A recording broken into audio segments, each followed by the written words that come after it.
जीत ले हम सारी दुनिया। बीच हमें आज बोने दो, रोज उसे थोड़ा बढ़ने दो। छू लेंगे आकाश हम, मन के विचार हकीकत बने। सिद्धि फल से आनंद देंगे, कोशिश कर बढ़े, सोच बुलंद करे।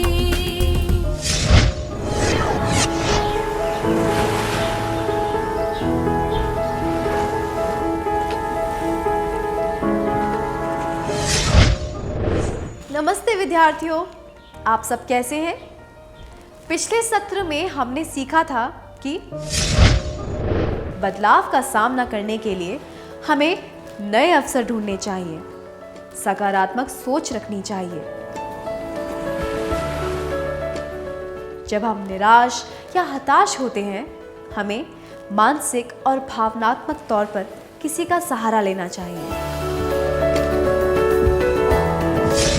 आइए देखते हैं कि नवीन और उसके दोस्तों के साथ क्या हुआ जब वे रहने के लिए जगह ढूंढ रहे थे। एक हमदर्द दोस्त को अपनी परेशानी और निराशा की भावनाएं बताने के बाद नवीन को अच्छा लग रहा था। उसने तय कर लिया कि वह सब कुछ ठीक कर देगा। उसे क्या करना चाहिए? पहला, ठहरने के लिए नई जगह ढूंढनी चाहिए।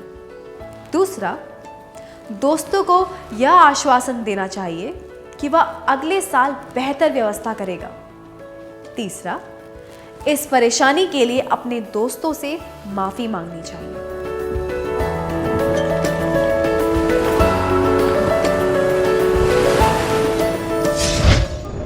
परेशानी की माफी मांगने से या फिर अगले साल बेहतर व्यवस्था करने से यह समस्या हल नहीं होगी। इससे नवीन अपने दोस्तों का प्यार और विश्वास भी नहीं जीत पाएगा। समस्या को हल करने के लिए उसे पूरा मन लगाकर ठहरने की नई जगह ढूंढनी चाहिए। इस बात का आभास होने के बाद नवीन ने कुछ लॉज के फोन नंबर लिए और आखिर में ठहरने की व्यवस्था कर ही दी।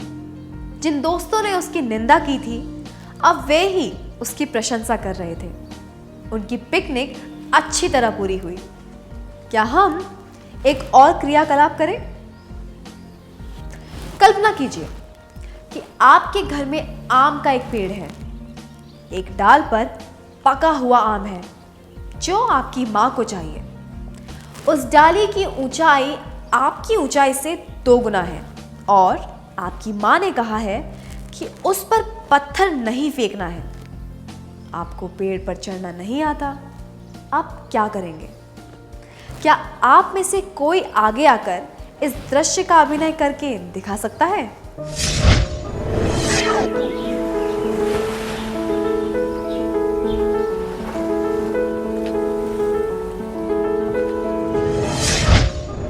अपने प्रयास के लिए धन्यवाद।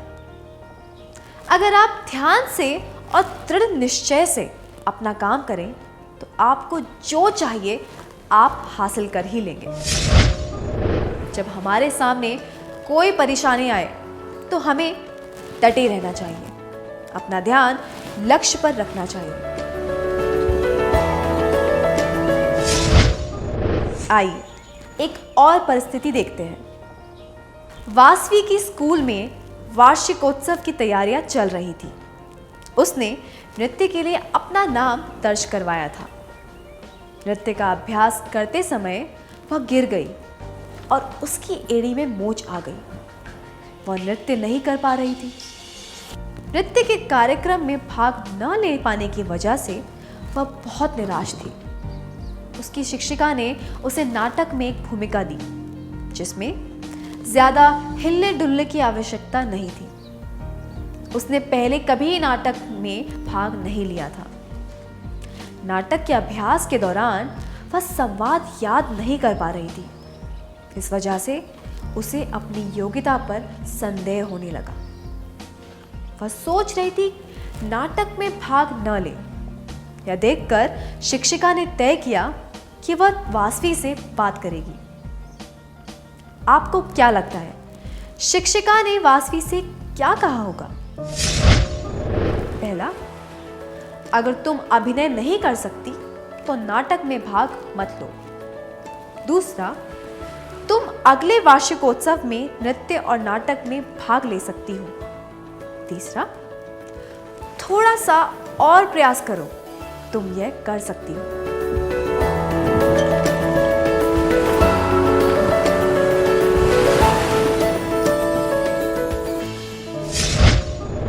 कठिनाई की वजह से कोई काम बीच में छोड़ देना या फिर अपने प्रयास को किसी और दिन के लिए टाल देना, ये तो बस बदलाव से बचने के तरीके हैं। दृढ़ता से डटे रहना, यानी कि और मेहनत करना, केवल इससे ही बदलाव का सामना किया जा सकता है। इसीलिए शायद वासवी की शिक्षिका ने भी उसे और मेहनत करने के लिए कहा होगा। किसी भी नए क्षेत्र में शुरुआत में तो कुछ दिक्कतें आती ही हैं। शिक्षिका ने उसे यह बताया होगा कि पहले तो सभी से गलतियां होती हैं, पर जो अपनी गलतियों से सीखते हैं वही अपने काम में निपुण होते हैं। उन्होंने वासवी को सलाह दी होगी कि अपनी गलतियों से उसे सबक सीखना चाहिए और धीरे धीरे अपनी योग्यता को बढ़ाना चाहिए। हमें यह नहीं भूलना चाहिए कि अगर वासवी प्रयास करेगी तो उसके सफल होने की संभावना 50% है, पर वह प्रयास ही नहीं करेगी तो उसके सफल होने की संभावना 0% होगी। क्या अब हम एक क्रियाकलाप करें? क्या आपने कभी कड़ी मेहनत और दृढ़ निश्चय से कुछ हासिल किया है, जैसे कि लिखावट सुधारना, नया खेल सिखाना इत्यादि? क्या आप अपने अनुभव के बारे में सबको बताना चाहेंगे?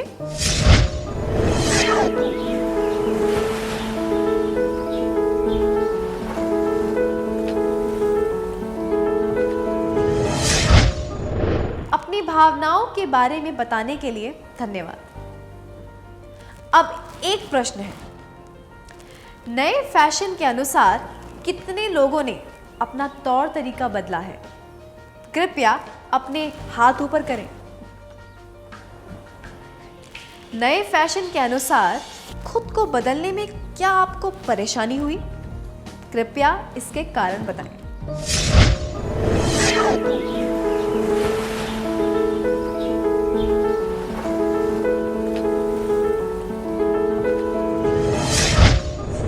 धन्यवाद। तो हमने देखा कि फैशन को स्वीकार करने में हमें बिल्कुल परेशानी नहीं होती है। अगर हम ऐसा नहीं करेंगे तो हम सबसे अलग और अजीब दिखेंगे। इसलिए ज़माने के साथ चलना ही बेहतर लगता है। कभी कभी इसमें हमारे अस्तित्व का भी सवाल हो सकता है। हमें डर रहता है कि लोग हमें स्वीकार नहीं करेंगे, इसलिए बदलाव को स्वीकार करना और उसके अनुकूल होना आसान हो जाता है। हम इस बदलाव को पहले अपने मन में स्वीकार कर लेते हैं और उसके बाद जब बाकी की बातें सामने आती हैं तो सब कुछ बहुत स्वाभाविक लगता है। इसी तरह अगर हम हर एक बदलाव को सकारात्मक रूप से देखेंगे तो जीवन आसान हो जाएगा, क्योंकि परिवर्तन ही जीवन का मूल तत्व है। आजीवन हमें शारीरिक, मानसिक, सांस्कृतिक और बौद्धिक परिवर्तन आते रहते हैं।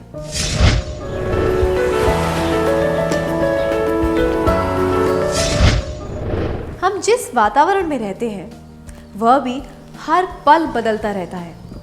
हमारे आसपास की परिस्थितियां बदलती हैं, जीवन में कुछ अहम घटनाएं घटती हैं, हम नए नए लोगों से मिलते हैं और उनके साथ काम करते हैं। ये सब भी तो बदलाव ही दर्शाता है। इस बदलाव का सामना करने के लिए खुद की योग्यता बढ़ाने से हम एक बेहतर इंसान बनते हैं। अनुकूलन से विकास होता है, विकास से हमारा व्यक्तित्व संवरता है। मैं दोहराती हूँ, अनुकूलन से विकास होता है, विकास से हमारा व्यक्तित्व संवरता है। अब तक हमने चर्चा की कि बदलाव का सामना कैसे करना चाहिए। आइए अब देखते हैं कि अनुकूलन के सकारात्मक परिणाम क्या होते हैं। अनुकूलन के सकारात्मक परिणाम: सहन शक्ति, नई योग्यताएं, या कौशल, विकास, बेहतर रिश्ते नाते। आने वाले परिवर्तन के अनुसार जब हम खुद को निरंतर उसके अनुकूल बनाते रहते हैं, तब हम जीवित रहने की कला सीख जाते हैं। जब हम चुनौतियों को पार कर लेते हैं, तब हमारा बल और आत्मविश्वास बढ़ता है। यह सहन शक्ति दर्शाता है, जिससे हमारा आत्मविश्वास और बढ़ता है और हमें बदलाव का सामना करने की ताकत मिलती है। उदाहरण के लिए, नवीन की योजना में बाधा आई और उसने इस चुनौती को पार किया, जिससे उसे अपने दोस्तों से सराहना मिली। क्या अब हम एक क्रियाकलाप करें? कल्पना कीजिए कि आपको किसी विषय में कम अंक मिले हैं। आपने कड़ी मेहनत की और अगली बार उसमें अच्छे अंक प्राप्त किए। क्या आपके जीवन में ऐसा कोई मिलता जुलता अनुभव हुआ है? जरूरी नहीं है कि यह अंकों से ही संबंधित हो, या किसी कौशल या योग्यता के बारे में भी हो सकता है, जिसके लिए आपने बहुत मेहनत की थी। कृपया सबको अपने अनुभव के बारे में बताएं।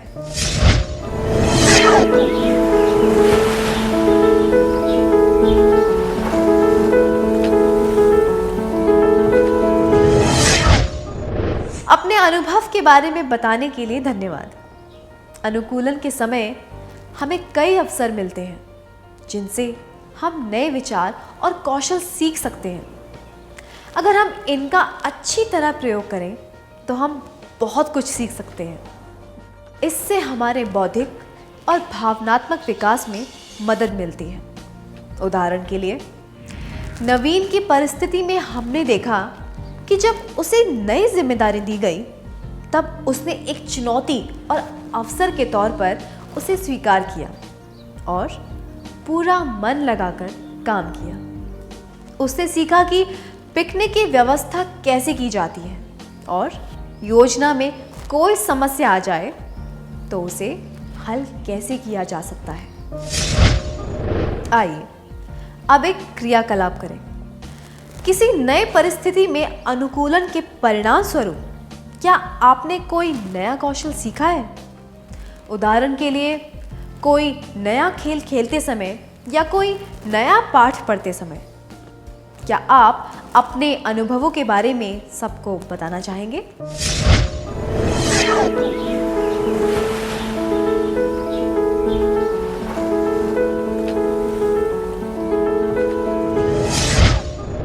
धन्यवाद। अनुकूलन की प्रक्रिया में हमें नए विचार और कौशल सीखने के कई अवसर मिलते हैं। अगर इन अवसरों का प्रयोग अच्छी तरह किया जाए, तो हम बहुत कुछ सीखते हैं और हमारा विकास होता है। हमारी हिम्मत और भी बढ़ जाती है। एक और महत्वपूर्ण फायदा यह है कि हम लोगों के साथ रिश्ते बना पाते हैं। परिवर्तन से नए रिश्ते बनते हैं और अगर हम ज़्यादा से ज़्यादा लोगों से खुल मिल जाएं, तो हमारे रिश्ते बेहतर हो जाते हैं। जैसे कि हमने पिछले सत्र में देखा था, नलिनी शादी में एक लड़की से मिली जिसके साथ उसकी अच्छी दोस्ती हो गई। इससे उसे अंतर्व्यक्तिक कौशल सीखने में मदद मिली। बस, ट्रेन या हवाई जहाज से किसी नई जगह जाते वक्त क्या आपने कोई दोस्त बनाए हैं? मतलब कि किसी नई परिस्थिति में अनुकूलन की प्रक्रिया के दौरान। क्या आप इस अनुभव के बारे में सबको बताना चाहेंगे?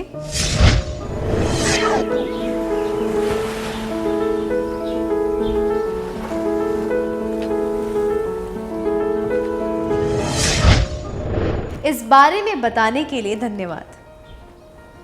क्या अब हम आज के सत्र का सार संक्षेप कर लें?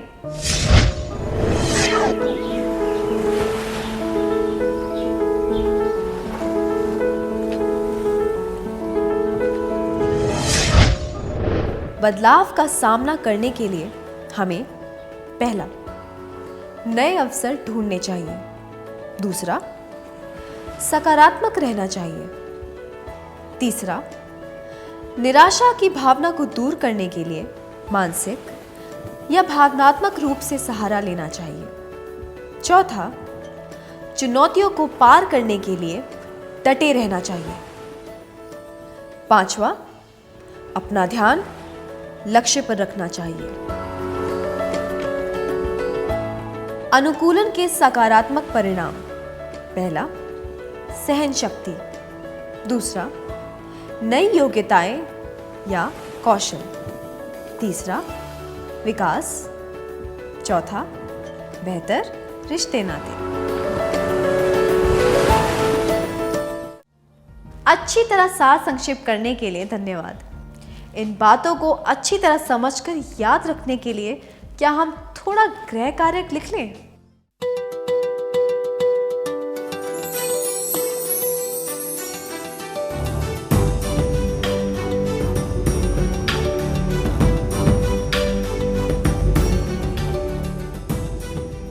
प्रश्न 1। कपिल ने हिंदी माध्यम में 10वीं तक पढ़ाई की है। 11वीं कक्षा में उसने अंग्रेजी माध्यम वाली स्कूल में दाखिला लिया। वह डॉक्टर बनना चाहता है। वह अंग्रेजी में अच्छी तरह बातचीत नहीं कर पाता है, इसीलिए उसे पहली परीक्षा में बहुत कम अंक मिले। अगर आप कपिल होते तो आप क्या करते? जवाब: पहला, फिर से हिंदी माध्यम में पढ़ने चले जाते। दूसरा, अपनी अंग्रेजी को सुधारने पर ध्यान देते। तीसरा, पढ़ाई करना छोड़ देते।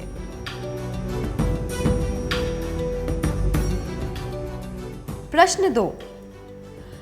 कोकिला ने अपने गांव से 12वीं की पढ़ाई की। आगे की पढ़ाई के लिए वह जिला स्तर के छात्रावास में गई। कोकिला की मां रेवती कोकिला को धन का प्रबंधन सिखाना चाहती है, इसीलिए रेवती ने कोकिला के खाते में 10,000 रुपये जमा किए और उसे कहा कि 4 महीनों तक उसे इतने रुपयों में काम चलाना होगा। कोकिला ने पहली बार रुपये पैसे का काम अपने आप किया है। इस वजह से उसे कई परेशानियां हुई, जैसे कि रुपये खो देना, ठीक से हिसाब न रखना, दुकानदार से बाकी के रुपये वापस न लेना इत्यादि। कभी कभी उसे लगता है कि वह रुपये पैसे संभालने के लायक नहीं है। अगर आप कोकिला की जगह होते तो आप क्या करते? जवाब: पहला, मां से कहते कि वह और रुपये भेजे। दूसरा, सारा हिसाब तुरंत लिखते और रोज रात को सोने से पहले नकद राशि और हिसाब को मिलाकर देखते। तीसरा, पैसे अपने दोस्त को देकर उससे कहते कि वही आपके खर्चों का हिसाब रखे और हर महीने के अंत में आपको हिसाब बताए।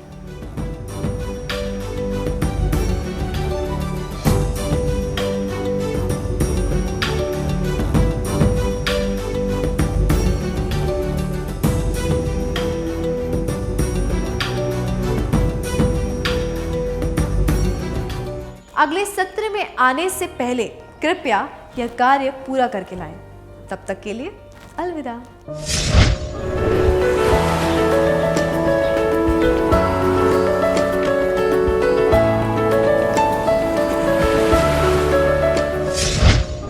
नमस्ते छात्रों, क्या हम पिछले सत्र के गृह कार्य के बारे में चर्चा करें?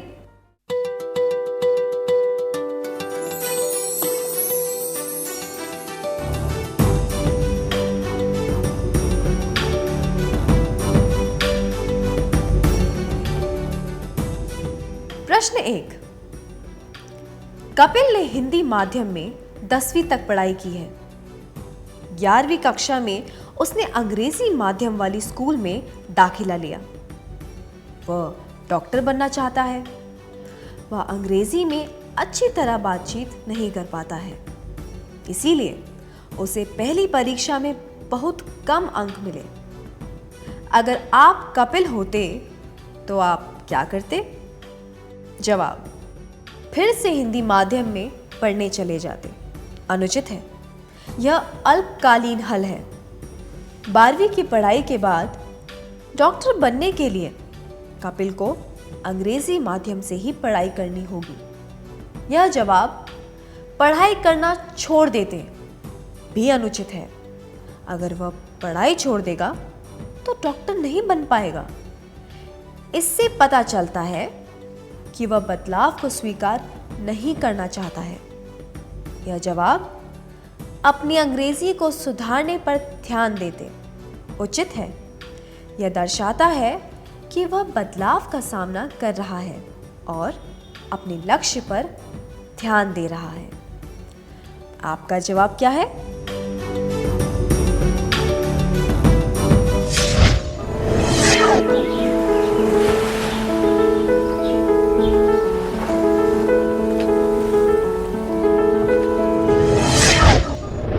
प्रश्न 2।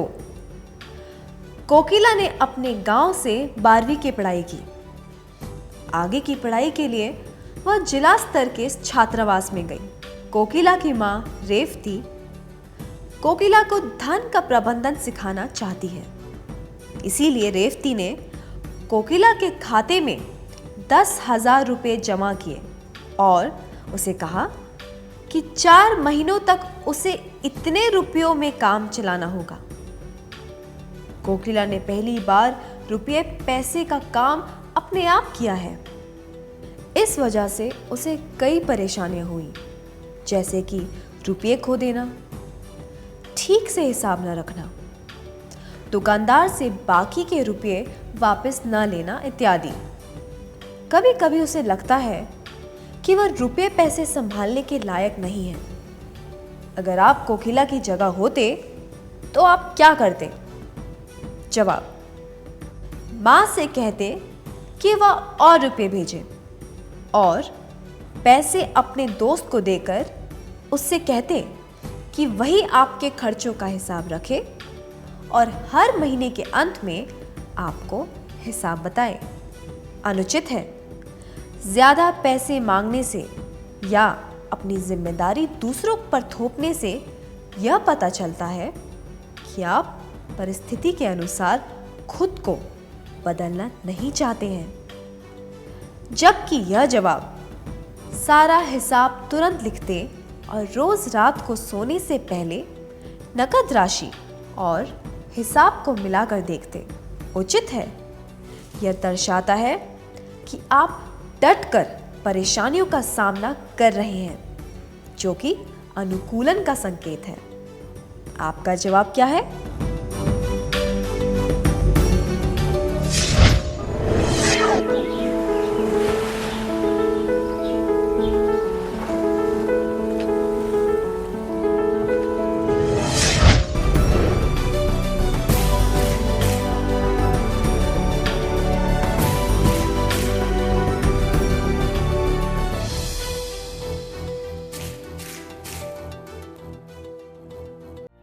जिन विद्यार्थियों के जवाब सही थे उन्हें बधाई। बाकी के विद्यार्थियों को अगली बार के लिए शुभकामनाएं। क्या अब हम अगला सत्र शुरू करें?